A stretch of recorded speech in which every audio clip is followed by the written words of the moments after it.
Buenas tardes a todos. Damos inicio a la segunda conferencia del primer Congreso Anual de Elecciones en Ciencia.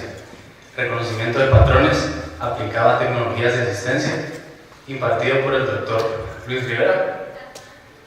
Les comparto una breve descripción de la vida profesional y académica del Dr. Luis Alberto Rivera se graduó de la licenciatura en Ingeniería Electrónica de la Universidad del Valle de Guatemala en el año 2006.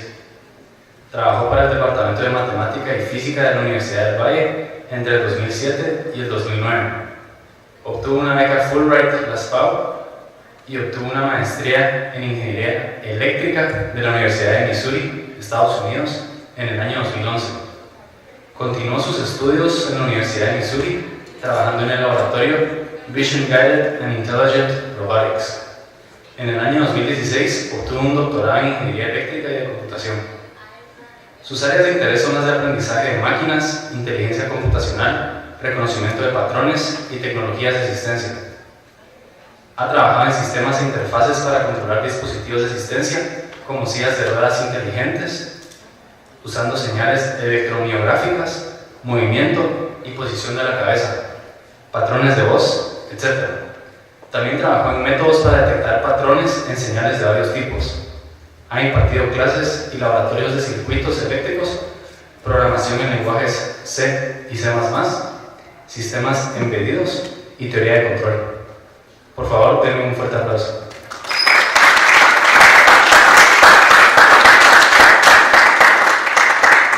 Muchas gracias. Buenas tardes a todos. Cuando me comentaron de este primer congreso, me llamó mucho la atención y de hecho me gustó mucho la idea. Y básicamente me pidieron que pudiera compartir un poco mi experiencia con ustedes, ¿no? No sé, la mayoría presumo que son estudiantes de acá de la U, por graduarse o posiblemente también pensando en algún estudio de posgrado, ¿no? Entonces, básicamente hoy ustedes verán dentro del área que se menciona más o menos acá en el título, quiero compartirles un poquito de lo que estuve haciendo en Estados Unidos y al principio también una breve descripción de mi proceso de lo que fue estar como ustedes ahorita como estudiante hasta pues, más o menos ahorita donde estoy, ¿verdad? Entonces brevemente pues, ya también aquí mencionaron un poco de lo que fue mi experiencia académica, ¿no? Aquí en el Valle de Electrónica y algo que yo hice antes de irme a Estados Unidos y después de graduarme y que considero que fue muy valioso, fue muy importante para mí, fue hacer estudios, tenemos más cursos en lo que es matemática, ¿sí? O sea, de electrónica llevamos, y muchas carreras llevan mucha mate, ¿no? Pero después de graduarme decidí seguir y casi terminé completamente, me faltaron creo que 3 cursos por ahí, la carrera de matemática, ¿sí?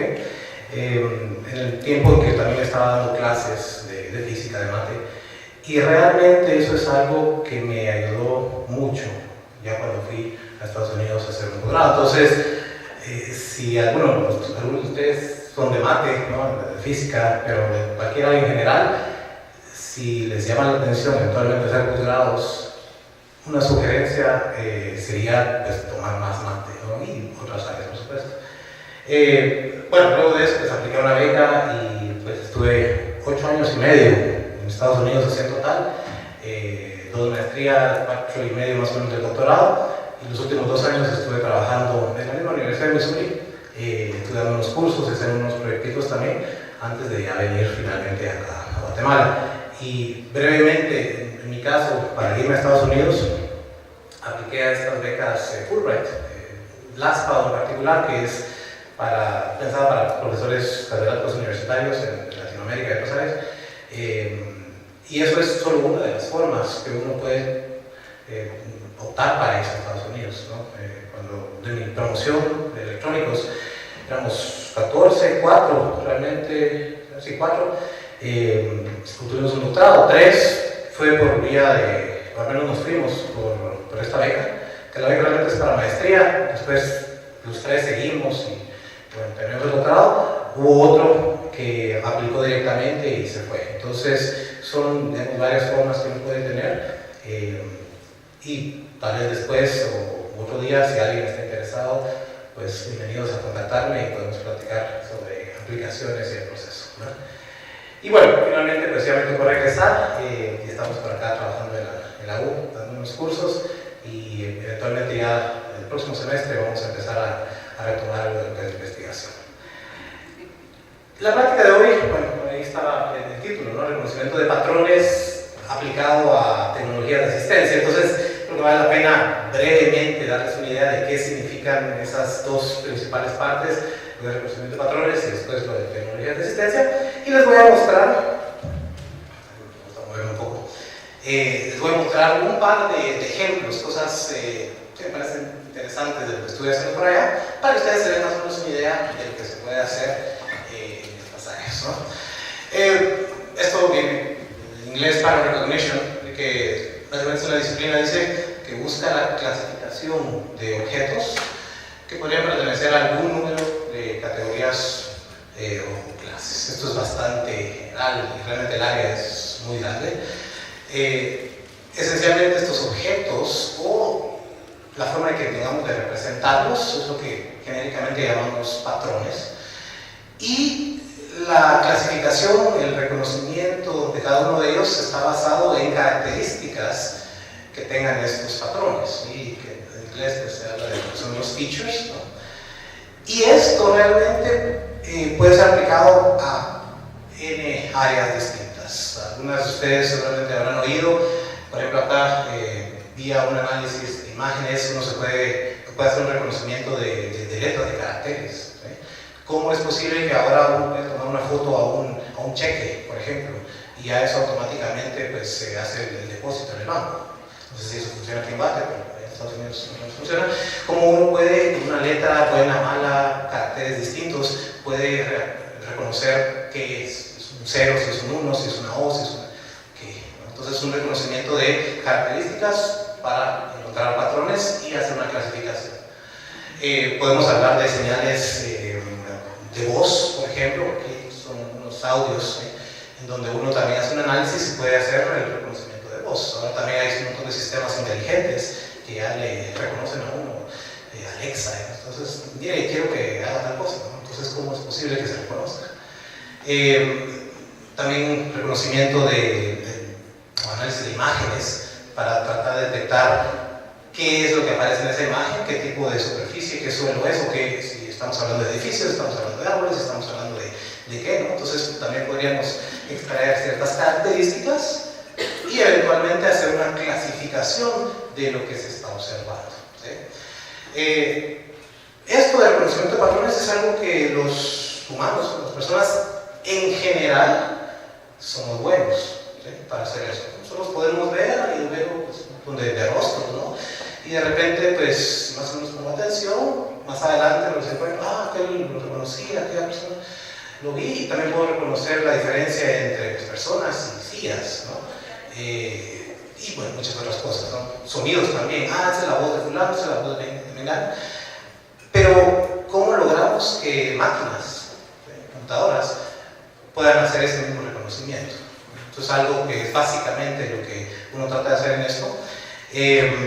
Y también muchas cosas que nos pueden engañar. Nosotros que no podamos ver simplemente porque en el espectro visible no es lo que nosotros vamos a poder detectar, sino de repente sean características que en infrarrojo o ultravioleta podamos ver. Entonces, hay ciertas cosas, por eso decía que los humanos somos en general buenos, no siempre, pero queremos que también las máquinas puedan hacerlo, ¿no?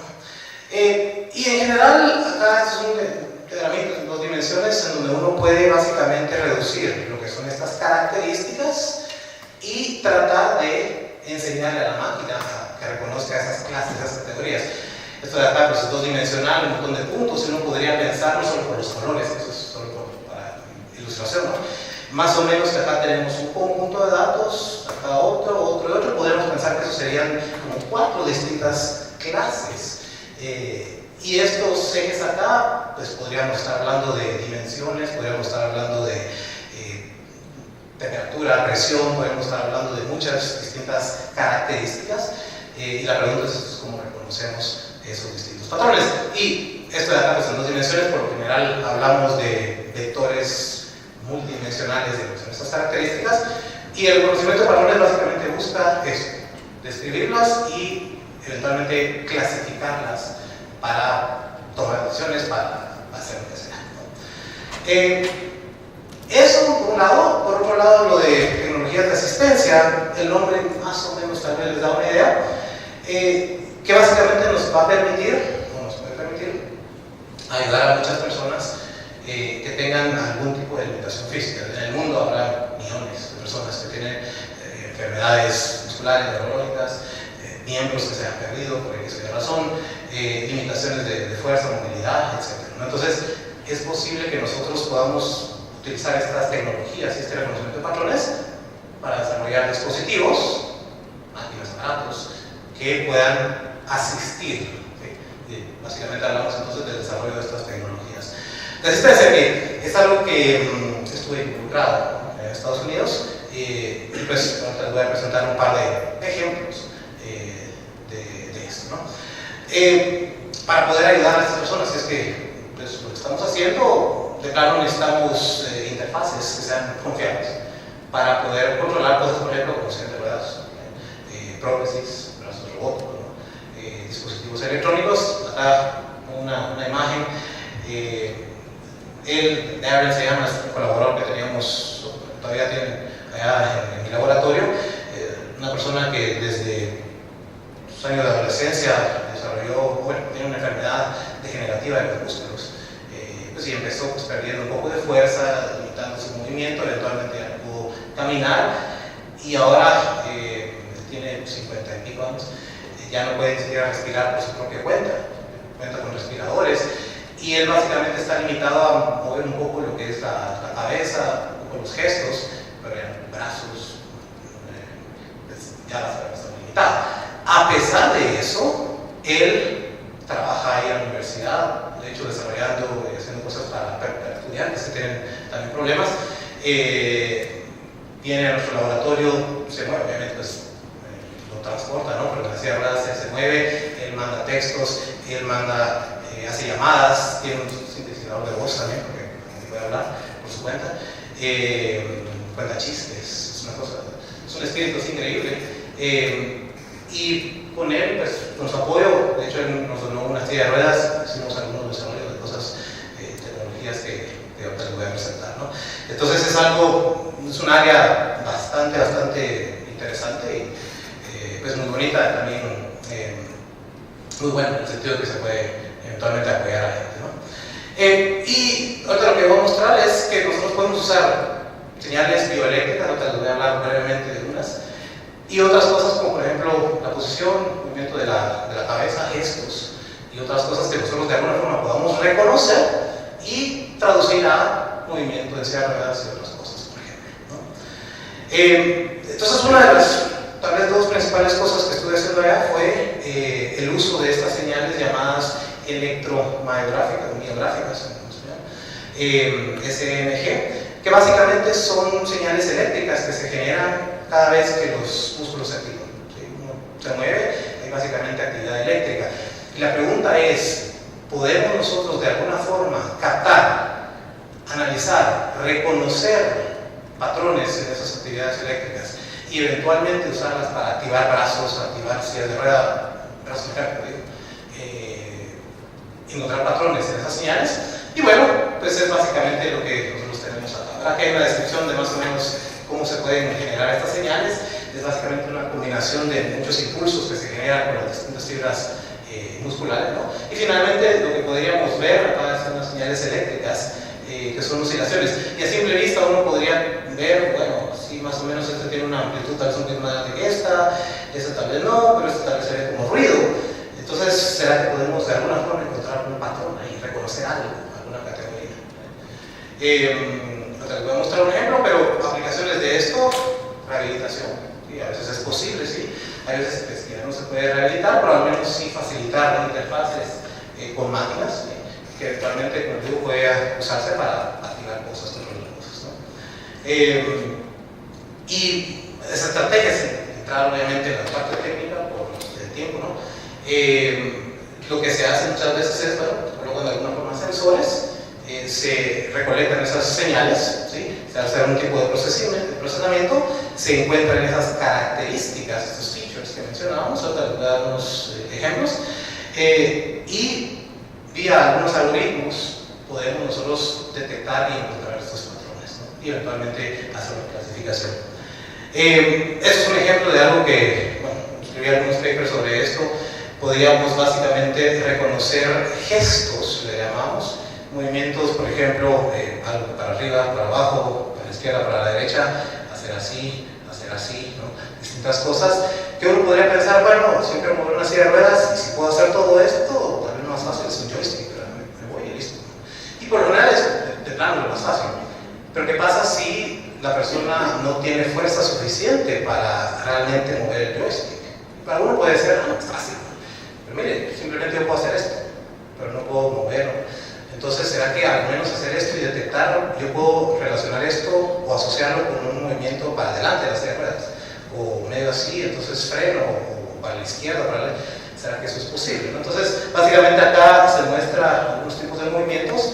Esta es una señal de estas EMG, y la S es de superficie, porque también se podría meter unas agujitas ahí a los músculos y hacerlo intramuscular, pero eso es más doloroso y más incómodo.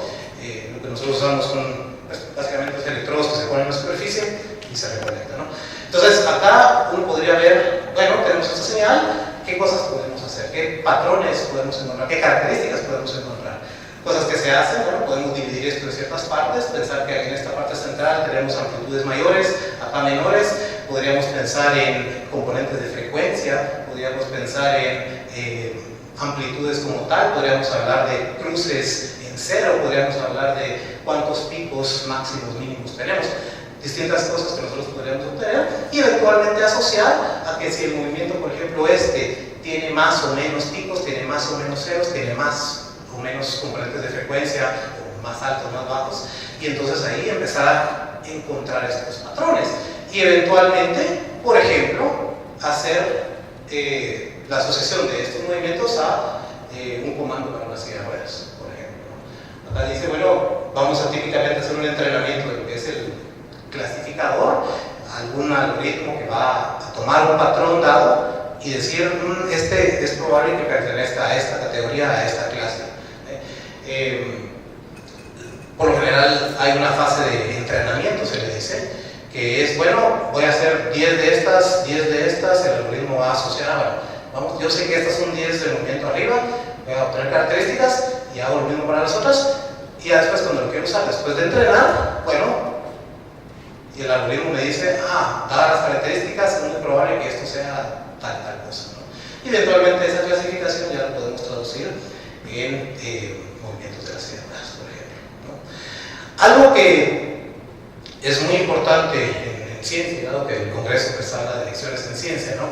Cuando uno hace un doctorado, me parece que también, creo que después hay una plática con los doctores Stein y Hill que van a hablar de lo que es, qué se hace en un doctorado, ¿no? Seguramente estarán interesados. Bueno, muchas cosas, los que estudian mate, algo pues puede ser, encontremos una demostración, que algo hemos encontrado y perfecto, ¿verdad? Físicos teóricos, bueno, un modelo que sea matemáticamente sólido y que describa o que modele algún fenómeno. Físicos experimentales, bueno, hagamos un experimento que valide eso, ¿sí?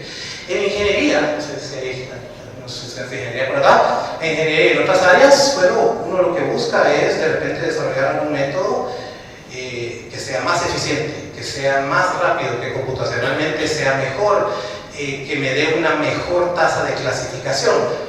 Muchas cosas, ¿no? La investigación que uno hace básicamente va detrás de eso, algo novedoso, algo nuevo, o algo que simplemente agregue a lo que ya existe, pero que lo mejore en algún sentido, ¿no? Entonces esta tabla acá lo presenté simplemente para mostrarles acá había unos distintos clasificadores, pero sin entrar en esos detalles. Esta última columna es un enfoque que yo estuve trabajando con otro, bueno, empecé yo, después otros colaboradores por ahí, y básicamente lo que hicimos fue que nuestro algoritmo pudiese mejorar la clasificación y especialmente que a la hora de aumentar el número de clases, el número de gestos, la clasificación ciertamente baja, es más fácil confundir los gestos si hay mayor cantidad, ¿no? Pero que decaimiento, digamos, de esa clasificación, pues sea menor que otros métodos, ¿no? Entonces, digamos, aquí el azulito es lo que hicimos nosotros. La clasificación, ustedes se dan cuenta, no es perfecta, rara es encontrar algo que sea una clasificación 100%, pero básicamente pues, nosotros podíamos tener muy buenos resultados. Y de nuevo, en ciencia muchas veces lo que se busca es precisamente eso, ¿verdad? Se calcula estadística, se ve el rendimiento y bueno, el método funciona, se explica algún desarrollo matemático y lo publicamos. ¿Sí? Básicamente eso es lo que muchas veces en ciencia se hace, lo que se hace en ciencia, ¿no? Una de las cosas. Estas señales también nosotros las utilizamos en otra aplicación, de hecho es un proyecto que siguió a continuación de algo que yo hice y que sigue todavía ahorita. Amigos colaboradores allá en Estados Unidos, lo que están haciendo es aplicando estas ideas, este procesamiento para reconocer patrones en voz y en particular ver si eso puede darnos indicaciones de eventuales enfermedades de la voz, pensando por ejemplo en cantantes o profesores o personas que hablan mucho, que usen mucho su voz, que eso pueda eventualmente degradarse, ¿no? Entonces dice diferenciar entre patrones normales y anormales de actividad muscular podría mejorar la detección y entendimiento de enfermedades de la voz, entre otras cosas, ¿no? Entonces, de nuevo, reconocimiento de patrones, en este caso aplicado a ayudar, por ejemplo, con diagnósticos o con enfermedades, o con etc.